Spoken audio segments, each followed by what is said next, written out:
Good morning, good afternoon, and good evening to whoever and wherever you're joining us from.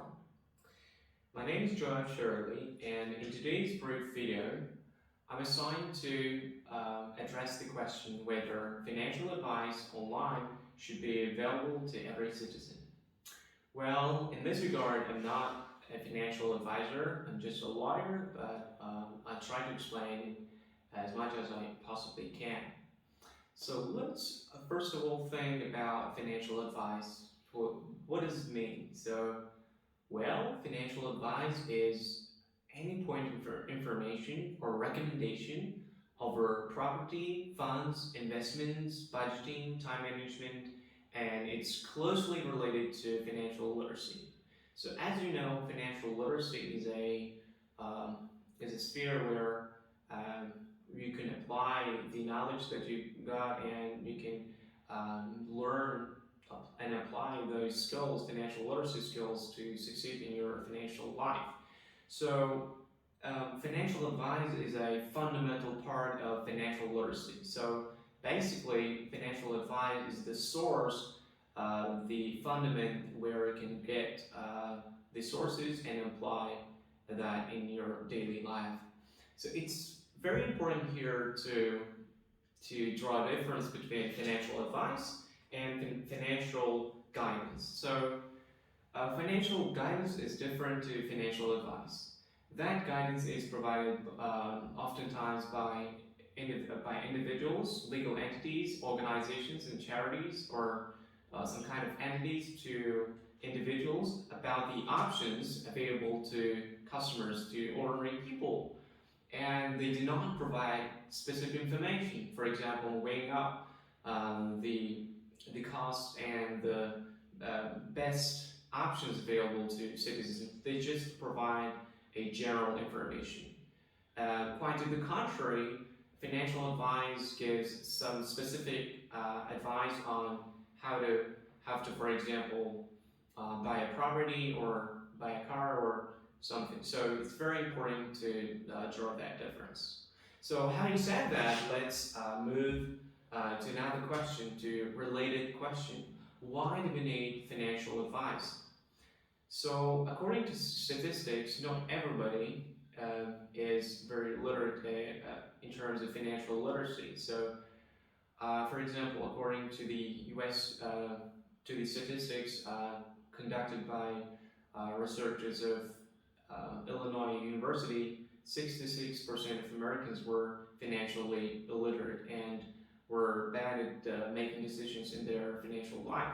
So here, what it comes in handy, the financial advice. So they could be different times in your life when you're buying a property or taking out a mortgage or investing in something. You're investing your money into something with the aim of making profit. So in here, maybe you can lack some financial experience, and there could be tough times during your life where you are struggling to decide, and you're under really huge pressure to whether make decisions or not. So you really struggle, and here comes financial literacy, and that's why we need financial literacy. For example, in life, when you're starting your marriage, when you're widowed, or you're doing something important in terms of finance. So there, financial advice, which is proper one, is very essential in what you do. So let's now jump to pros and cons of financial advice, providing financial advice to citizens. So here, potential pros is that people can now just access to a platform and time there, and by going to that platform, for example, financialliteracy.com. There you can already people can access that platform, and instead of wasting their time on researching and doing something, they just directly go there and get some financial advice on how to buy a mortgage or how to spend their time at best means. So that's very important here. And also they can somehow guarantee their financial success by getting financial advice from experts of the world or the specific country. So that can be a potential advantage here. But however, there are cons, disadvantages are also exist here. For example, if you get that information, it doesn't necessarily mean that you're 100% ensured of success. So you can lose, and still you're someone who is to bear great losses. So in providing financial guidance, in providing financial advice, or people can access, but that doesn't mean that they are 100% right.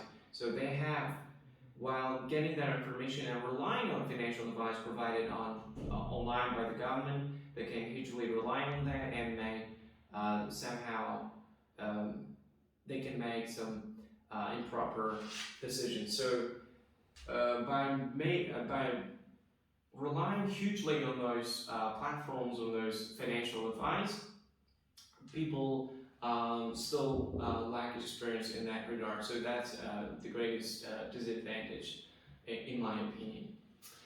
So, at the end of the day, my opinion is that the government should create platforms where people can have access to financial advice, but people should be warned that they don't guarantee 100% success. They have to also be financial literate, and government should provide, but not people should not be limited to that financial advice.